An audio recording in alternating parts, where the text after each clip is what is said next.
Good morning students, जय हिंद। मैं Vipin sir और जीविका केमिस्ट्री क्लासेस में आपका एक बार फिर से स्वागत है।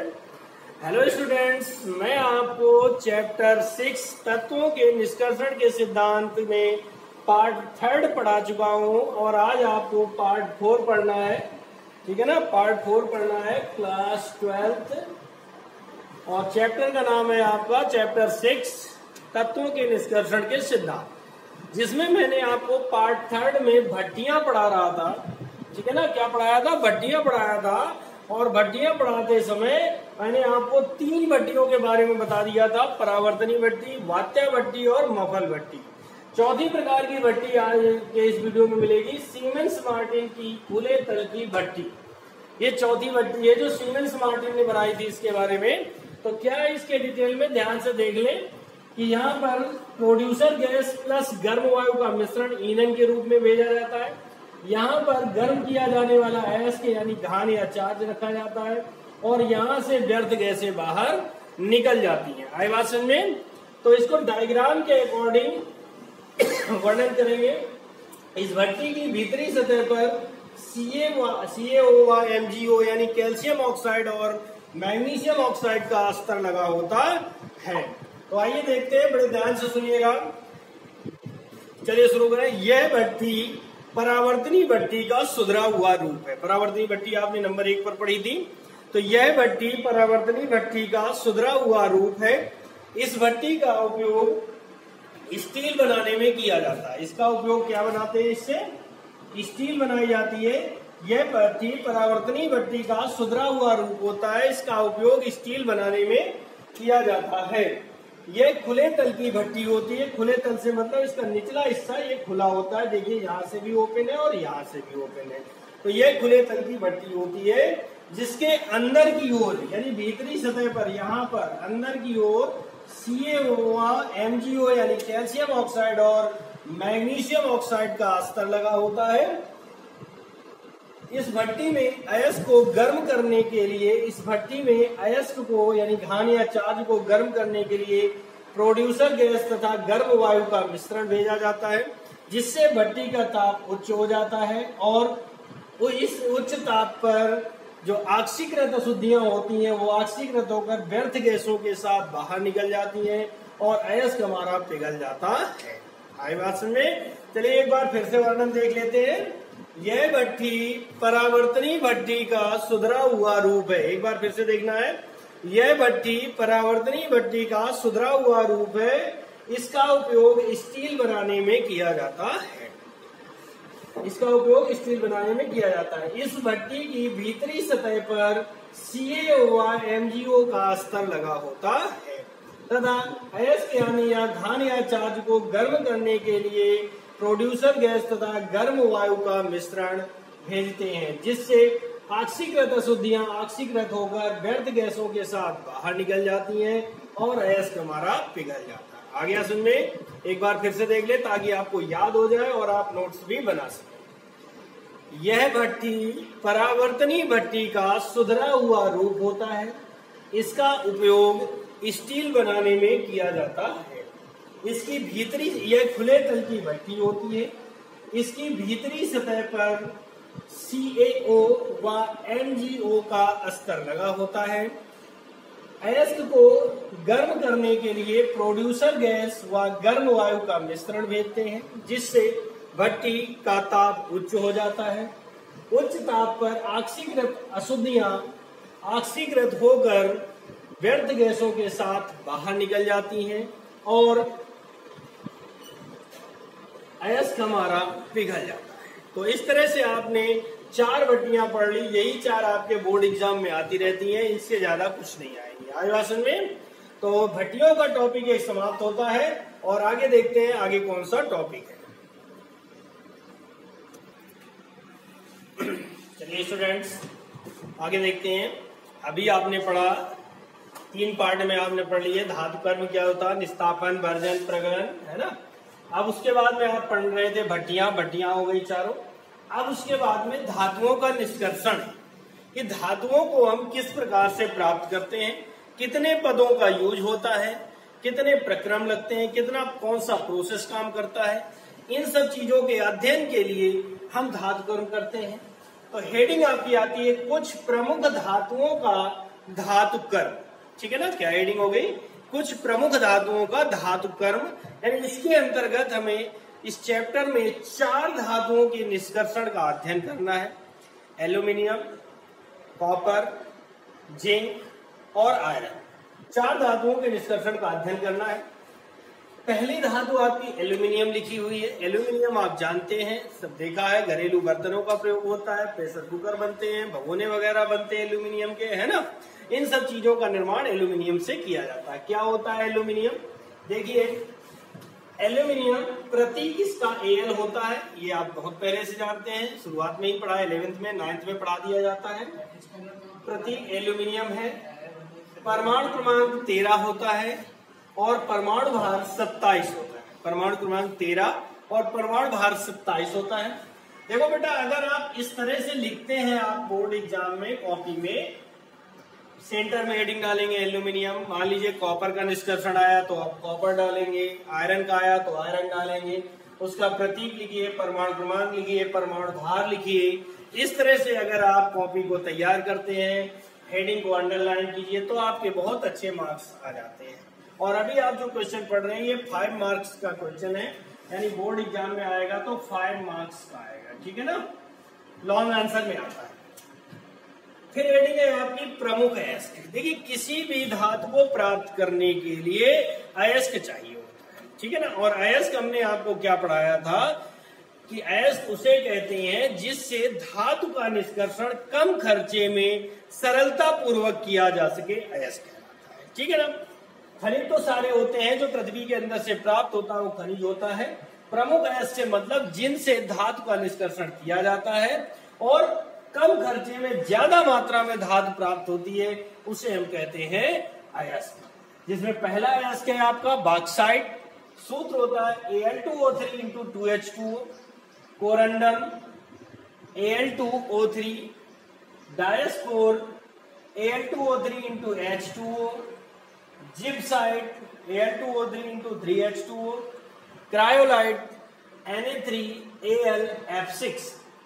ये आपके 5 अयस्क हमने लिखे हैं और ये क्रम से लिखा हुआ है। मतलब प्रमुख अयस्क के रूप में अगर आपसे 1 नंबर का क्वेश्चन पूछ सकता है कि एल्यूमिनियम का प्रमुख अयस्क कौन सा है, तो आपका जवाब होगा बॉक्साइट।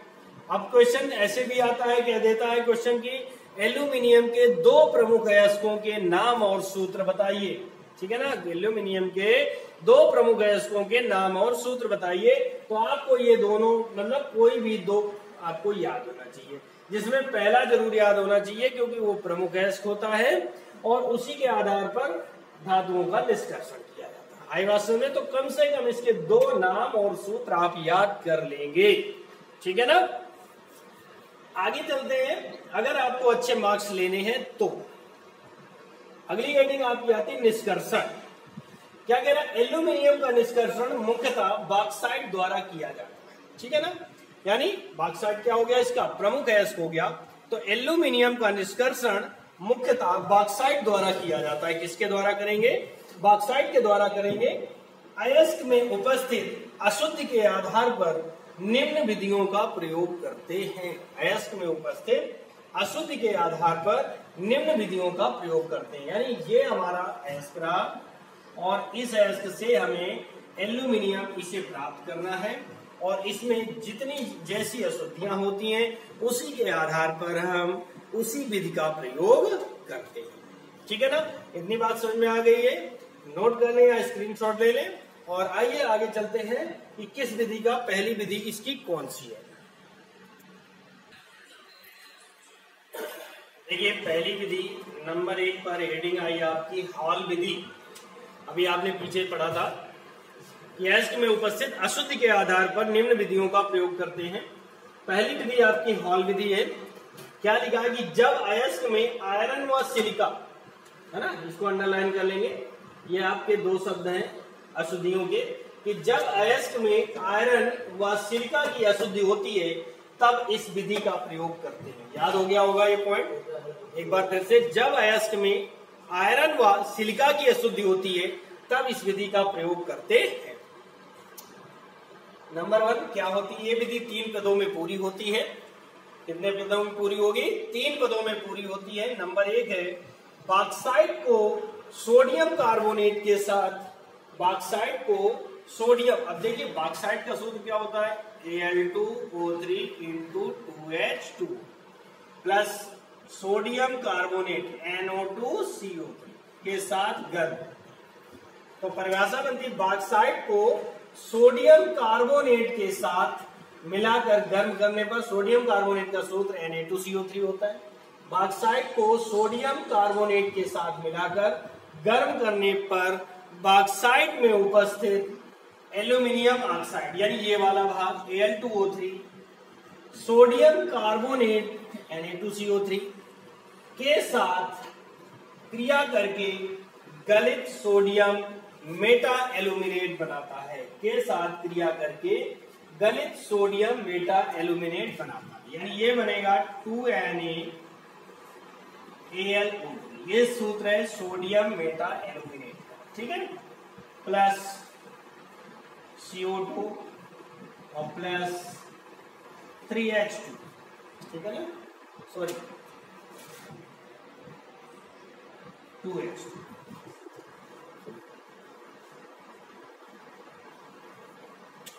बात समझे? बॉक्साइट को फिर से एक बार देख लें। सोडियम कार्बोनेट के साथ मिलाकर गर्म करने पर बॉक्साइट में उपस्थित एल्यूमिनियम ऑक्साइड सोडियम कार्बोनेट के साथ क्रिया करके गलित सोडियम मेटा एल्यूमिनेट बनाता है, ठीक है ना, ये बन गया आपका। आगे लिखेंगे प्राप्त सोडियम मेटा एल्यूमिनेट, ये जो प्राप्त हुआ है इसकी बात करेंगे। तो आइए आगे देखते हैं। चलिए देखिए क्या लिखा कि प्राप्त सोडियम मेटा एल्यूमिनेट, जो सोडियम मेटा एल्यूमिनेट आपको प्राप्त हुआ था ये वाला, प्राप्त सोडियम मेटा एल्यूमिनेट में 50 से 60 डिग्री सेंटीग्रेड पर जल के साथ CO2 यानी जल और CO2 प्रवाहित करने पर एल्यूमिनियम हाइड्रोक्साइड का अवक्षेप बनता है। फिर से एक बार देखें, प्राप्त सोडियम मेटा एल्यूमिनेट में 50 से 60 डिग्री सेंटीग्रेड पर जल के साथ CO2 प्रवाहित करने पर एल्यूमिनियम हाइड्रोक्साइड का अवक्षेप बनता है। तो देखें 2NaAlO2 ये सोडियम मेटा एल्यूमिनेट हो गया, प्लस CO2 प्लस 3H2 ये जल हो गया। टेम्परेचर कितना रखा गया? 50 से 60 डिग्री सेंटीग्रेड, ठीक है ना। इतने पर प्रवाहित करते हैं तो कह रहा है एल्यूमिनियम हाइड्रोक्साइड का 2AlOH का होता है अवक्षेप। अवक्षेप के लिए नीचे को निशान लगाते हैं और गैस के लिए ऊपर को निशान लगाते हैं, प्लस आपका Na2CO3 प्राप्त होता है, पृथक हो जाएगा। आई बात समझे? प्राप्त सोडियम मेटा एल्यूमिनेट में 50 से 60 डिग्री सेंटीग्रेड पर जल के साथ CO2 प्रवाहित करने पर एल्यूमिनियम हाइड्रोक्साइड का अवक्षेप बनता है, ठीक है। अब आपका स्टेप नंबर 3 आता है। क्या है स्टेप नंबर 3? कि एल्यूमिनियम हाइड्रोक्साइड के अवक्षेप को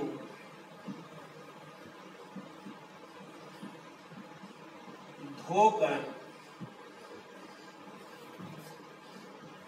छानकर, सुखाकर 1500 डिग्री सेंटीग्रेड पर गर्म करने पर शुद्ध एल्यूमिना प्राप्त होता है, शुद्ध एल्यूमिना प्राप्त। देखिए क्या लिखा आपने कि एल्यूमिनियम हाइड्रोक्साइड के अवक्षेप को धोकर, छानकर, सुखाकर, यानी जो ये एल्यूमिनियम हाइड्रोक्साइड का अवक्षेप यहाँ पर प्राप्त हुआ था, इस अवक्षेप को जल के साथ धोएंगे, फिर छानेंगे, उसके बाद सुखाकर 1500 डिग्री सेंटीग्रेड पर गर्म करने पर शुद्ध एल्यूमिना प्राप्त होता है। तो 2Al OH का होल थ्राइस, इसको गर्म करना है कितने पर, 1500 डिग्री सेंटीग्रेड पर। तो ये बन जाएगा Al2O3 प्लस 3H2O। ये हमें शुद्ध एल्यूमिना प्राप्त हो गया है। अभी इसको ध्यान देना, ये एल्यूमिना है ना कि एल्यूमिनियम, है ना। ये अभी एल्यूमिना प्राप्त हुआ है और ये एल्यूमिनियम के निष्कर्षण की पहली विधि कंप्लीट हुई है। आई बात सुन रहे कि नहीं, पहली विधि कंप्लीट हुई है। हाल विधि द्वारा शुद्ध एल्यूमिना यहाँ पर प्राप्त हो जाता है। आ गया होगा सुनने, नोट कर लीजिए, नोट्स बनाते चलेंगे कंटिन्यू, ताकि आपको आगे चलकर समझाने में दिक्कत नहीं होगी।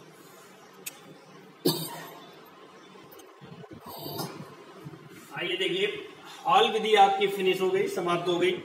अब दूसरी विधि है, मिस्टर बायर ने बनाई थी, बायर विधि। इस विधि में क्या कहा जा रहा है कि जब अयस्क में आयरन ऑक्साइड की अशुद्धि, देखिए भैया उसमें था आयरन और सिलिका की अशुद्धि थी, तब हाल विधि का प्रयोग किया गया था। अब जब अयस्क में आयरन ऑक्साइड की अशुद्धि होती है तब इस विधि का प्रयोग करते। आई बात समझ में, जब अयस्क में आयरन ऑक्साइड की अशुद्धि होती है तब इस विधि का प्रयोग करते हैं। क्या है पहला पॉइंट, बॉक्साइट को पीसकर वायु की उपस्थिति में भर्जित करते हैं। बॉक्साइट को पीसकर वायु की उपस्थिति में भर्जित करते हैं। एक क्वेश्चन बनता है, भर्जित शब्द से याद आया कि भर्जन किस भट्टी में कराया जाता है, वो आपको पता होना चाहिए, ठीक है ना। तो भर्जन हमेशा परावर्तनी भट्टी में कराया जाता है। तो बॉक्साइट को पीसकर वायु की उपस्थिति में भर्जित कराते हैं और सोडियम हाइड्रोक्साइड के विलयन के साथ 80 वायुमंडलीय दाब हुआ 150 डिग्री सेंटीग्रेड पर गर्म करते हैं, तो गलित सोडियम मेटा एल्यूमिनेट प्राप्त होता है। अब ये रहा हमारा बॉक्साइट, इसको सोडियम हाइड्रोक्साइड NaOH के साथ 80 वायुमंडलीय दाब हुआ 150 डिग्री सेंटीग्रेड पर गर्म करते हैं, तो कह रहा है कि सोडियम मेटा एल्यूमिनेट प्राप्त होता है। ठीक है ना, क्या प्राप्त होता है, सोडियम मेटा एल्यूमिनेट प्राप्त होता है प्लस 3H। आई बात समझे, फिर से एक बार देख ले। बॉक्साइट को पीसकर वायु की उपस्थिति में भर्जित करते हैं और सोडियम हाइड्रोक्साइड के साम्य विलयन के साथ 80 वायुमंडलीय दाब हुआ 150 डिग्री सेंटीग्रेड पर गर्म करते हैं, तो गलित सोडियम मेटा एल्यूमिनेट प्राप्त होता है। Al2O3 to 2H2O, bauxite 2NaOH, sodium hydroxide 80 वायुमंडलीय दाब 150 डिग्री सेंटीग्रेड बन गया सोडियम मेटा एल्यूमिनेट। फिर प्राप्त सोडियम मेटा एल्यूमिनेट का जलअपघटन कराने पर, प्राप्त सोडियम मेटा एल्यूमिनेट का जलअपघटन कराने पर एल्यूमिनियम हाइड्रोक्साइड का अवक्षेप बनता है। फिर से एक बार देख ले, प्राप्त सोडियम, ये जो प्राप्त हुआ है, प्राप्त सोडियम मेटा एल्यूमिनेट का जलअपघटन कराने पर एल्यूमिनियम हाइड्रोक्साइड का अवक्षेप बनता है, यानी कि NaAlO2। इसका जलअपघटन कराएंगे H2O से, तो बनेगा AlOH का होल थ्राइस, AlOH का होल थ्राइस प्लस NaOH। ये हमें मिल गया एल्यूमिनियम हाइड्रोक्साइड का अवक्षेप। बैलेंस कर लेते हैं, हाइड्रोजन वहां पर 4 हो गए, इतना कर देते हैं, ऑक्सीजन भी 4 हो गए, ठीक है बराबर। फिर तीसरे पद में क्या है, थर्ड पॉइंट में, कि एल्यूमिनियम हाइड्रोक्साइड के अवक्षेप को, एल्यूमिनियम हाइड्रोक्साइड के अवक्षेप को धोकर, छानकर, सुखाकर 1500 डिग्री सेंटीग्रेड पर गर्म करने पर शुद्ध एल्यूमिना प्राप्त होता है। एक बार फिर देखें, एल्यूमिनियम हाइड्रोक्साइड के अवक्षेप को धोकर, छानकर, सुखाकर 1500 डिग्री सेंटीग्रेड पर गर्म करने पर शुद्ध एल्यूमिना प्राप्त होता है, यानी 2AlOH का होल थ्राइस। इसको गर्म करना है 1500 डिग्री सेंटीग्रेड पर, बन जाएगा Al2O3 प्लस 3H2। ये हमें मिल गया शुद्ध एल्यूमिना मिल गया। आई बात सुनने की नहीं, शुद्ध एल्यूमिना मिल गया। तो इस प्रकार आज की 2 विधियां कंप्लीट होती हैं। आज के वीडियो में 2 ही विधियां हैं और एक विधि रह गई है, वो आपको पार्ट 5 में मिल जाएगी, ठीक है ना। तब तक आप इनको नोट्स बनाते रहिए और अपनी बोर्ड एग्जाम की अच्छी से अच्छी तैयारी करते रहें। वीडियो पसंद आए तो लाइक करें, शेयर करें, और अगर आप चैनल में नए हैं तो चैनल को सब्सक्राइब करें, बेल आइकन को प्रेस करें, जिससे कि आपके पास सारे वीडियोस की नोटिफिकेशन सबसे पहले आप तक पहुंच सके। Okay, I was Sumit. Okay, thank you. जय हिंद, जय भारत।